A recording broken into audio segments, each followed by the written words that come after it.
اب دیکھو کہ آپ کیسے حیرتناک اور ازبز ضروری حقائق کو آشکار کر رہے ہیں اور کتنے ایسے مسائل کا اس بات کر رہے ہیں جن میں دریافت ہو جانے کی کشش پائی جاتی ہے اور جو آشکار ہونے کے لیے بےتاب بیٹھے ہیں۔ آپ جانتے ہیں کہ وہ چیز جو انسان کو سب سے زیادہ متحرک اور برانگیختہ کرتی ہے وہ کسی چیز کو دریافت کرنے کا شوق ہے۔ کیا آپ یہ نہیں دیکھتے کہ اگر آپ کو یہ کہا جائے کہ اگر آپ اپنی آدھی عمر یا آدھا مال قربان کر دیں تو چاند یا مشتری سے ایک ایسا آدمی اتر سکتا ہے جو آپ کو ان سیاروں کے عجیب و غریب حالات اور آپ کے مستقبل کے بارے میں سچ بتائے گا؟ اگر آپ کے پاس انکشاف کا شوق ہو تو آپ اس سودے پر راضی ہو جائیں گے، جبکہ آپ صلی اللہ علیہ وسلم ایک ایسے سلطان کے شؤون و معاملات کی وضاحت کر رہے ہیں جس کی سلطنت میں چاند کی حیثیت اس مکھی کی سی ہے جو پروانے کے ارد گرد اڑتی پھر رہی ہے، اور یہ چراغ جو ہے اس سلطان کے ہزاروں مناظر میں سے اس کے ایک مہمان خانہ میں ہزاروں چراغوں میں سے ایک ہے۔ اسی طرح وہ نبی ایک ایسے جہان کے بارے میں حقیقی خبر دے رہا ہے جو غیر معمولی اور عجیب و غریب چیزوں پر مشتمل ہے، اور اسی طرح وہ ایک عجیب و غریب انقلاب کے بارے میں خبر دے رہا ہے، ایسا انقلاب کہ اگر ہزاروں کرۂ ارض قوم ہو کر پھٹ جائے تو بھی اس عجیب و غریب انقلاب جیسے عجیب نہیں ہو سکے گا۔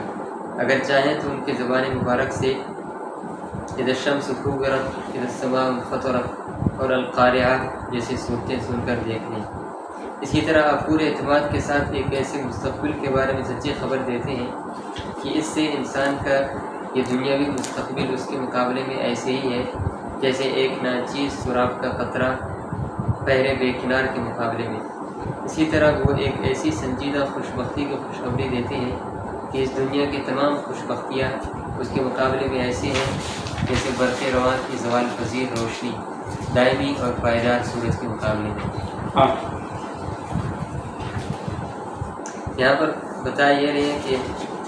انسان کی طبیعت میں یعنی تجسس ہوتا ہے اور نئی نئی دریافتوں کا اس کو شوق ہوتا ہے۔ اس لیے اگر پھر ایک مثال دی ہے کہ اگر انسان کو کوئی یہ کہے کہ ہم آپ کو مستقبل کے بارے میں بتائیں گے اور اسی طرح کائنات کے جو چھپے راز ہیں ان کے بارے میں بتائیں گے، لیکن اس کے لیے آپ کو مثلاً آدھی عمر دینی پڑے گی، تو اگر اس کی طبیعت میں شوق ہے اور ہوتا ہی ہے تو وہ آدھی عمر دینے کے لیے بھی تیار ہے۔ لیکن یہاں پر حضور علیہ السلام کا جو خوشخبریاں تھیں یا جو جس بارے میں وہ بتا رہے تھے وہ اس سے بھی کہیں بڑھ کر تھا، یعنی اس کائنات کے بعد پھر ایک اور کائنات، کی زندگی کے بعد ایک اور زندگی، جنت دوزخ اور کائنات میں چھپی ہوئی چیزیں، انسانیت کا مستقبل، پھر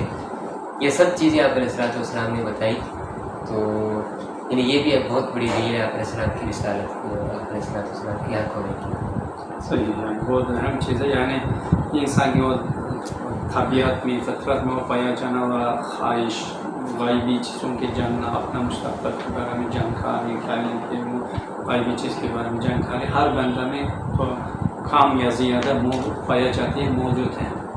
اس طرح سے کہ اگر چاند یا مشتری میں کسی بندہ آ جائے گا کہ تمہارا یا آدھا مال یا آدھا زندگی دے دوں، تمہارا جو چاند میں کیا ہے اس کو بتاؤں گا، تمہارا آگے والا زندگی میں کیا ہے وہ بتاؤں گا، انسان شوق کو دیتے ہیں۔ اسے کہتے ہیں کہ رسول اللہ صلی اللہ علیہ وسلم کے بارے میں تمہارا کیا سوچے کہ ایسا خبر لیا ہے کہ پورا کائنات کی مالک سے خبر لیا ہے جو کہ چاند اس کی ملک میں ایک مکھی جیسا زمین کے اطراف میں چکر لگاتی ہے، یعنی چاند کی حیثیت ایک مکھی جیسا ہے۔ رسول اللہ صلی اللہ علیہ وسلم پورا کائنات کے خالق کے بارے میں معلومات لے کر آتے ہیں، پورا کائنات کے بارے میں معلومات لے کر آتے ہیں، اور انسان کے استقبال، حقیقی استقبال کے بارے میں، کیوں قابل کی بات کیا ہے، ہمارا پورا کافر ہو یا مسلمان پورا کا پورا ایک مستقبل ہے، یعنی قابل کی بات ہر بندے کے مستقبل ہے، وہاں میں کیا ہو جائے، قابل کی بات ہر بندے کے کافر ہو یا مسلمان مستقبل ہے، قابل کی بات کیا ہے، کوئی یعنی اگر رسول اللہ علیہ وسلم کے لیے وہ خبر نہ ہو کوئی نہیں جانتے تھے کہ کیا ہے، ٹھیک ہے۔ اس دنیا میں مرنے کے بعد اصل مستقبل وہی ہے جو کہ مرنے کے بعد ہر بندہ اس کے نہیں جانتے کہ کیا ہے۔ رسول اللہ علیہ وسلم اس کے بارے میں خبر لے کر آتے کہ قبر میں کیا ہو جائے گا، تمہارا اوپر کیا آ جائے گا، کیا حشر ہو جائے گا تمہارا ساتھ، اور میدان حشر میں حالت کیا ہو جائے گا تمہارا، آخرت قبر کے بعد جو زندگی ہے کس طرح ہے، جنت جہنم کی حالت کیا ہے. اس اتنا بڑا بڑا خبر لکھ آیا کہ پورا انسان اور پورا کائنات سے متعلق، اور اسی طرح پورا کائناتی خالق اور اس کے اسماء اور صفات کے، کائنات کے اندر اس کے خزانوں کے بارے میں خبر لکھ آیا. انسان عجیب ہے، یعنی حقیقت انسان مثلا کچھ دیکھتے ہیں، ہم انسان دیکھتے ہیں بسیط چیز جاننا کے لیے اپنا زندگی دیتی ہے، اپنا زندگی اس کی فدا کرتی ہے ایک چیز دریافت کرنا کے، ایک معمولی دنیاوی چیز جاننا کے. رسول اللہ صلی اللہ علیہ وسلم ایسا ایک خبر ہے، اس کے لیے انسان کیوں اپنا زندگی تھوڑا سا وقت اس کے لیے نہیں لگاتی ہے، اپنا جان مال اس کے لیے قربان کیوں نہیں کرتی؟ جو حقیقی مستقبل اور حقیقی خبر ہے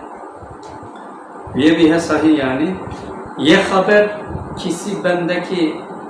ایک جزیرۃ العرب میں بیٹھ کر خود یہ خبر سوچنا ناممکن. یعنی ایک بندہ سوچو پڑھا لکھا بھی نہیں ہے، کوئی کتاب بھی نہیں پڑھا ہے، اور ایسے چیز بتاتی ہے کہ ابھی تک کوئی علماء، ان کے جو علماء سمجھ یعنی پڑھا لکھا والا لوگ بھی ایسا حقائق کے بارے میں جانکاری نہیں ہے، نہیں بات ہے. آخرت کے بارے میں جو اتنا حادثات حال ہے، جو خبر کی قیامت کے بارے میں جو حادثات ہے، دنیا کے پیدائش کے بارے میں جتنا واقعات ہے، اور انسانیت کے پہلے کی زندگی، پہلے کی انسانیت کے بارے میں اتنا خبر دینا